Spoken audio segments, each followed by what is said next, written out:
Hello again and welcome back to our course on Excel 2019 Advanced.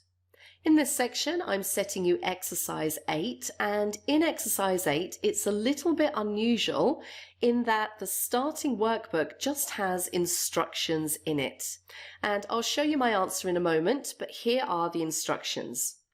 A company makes specialized electronic components. They are used in medical devices. One machine can make two components, A and B. It takes a total of 12 minutes of machine time to make one component A and a total of 23 minutes to make one component B. The machine is available for use for 30 hours per week. The profit from making one component A is €5 and the profit from making one component B is €8.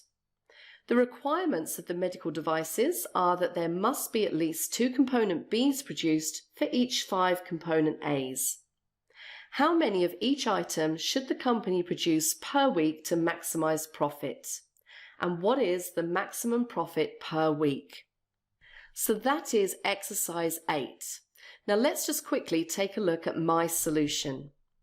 So there we are. We should make 84 of component A and 34 of component B, and that will yield a profit per week of €692. Good luck with that one, and I will see you in the next section.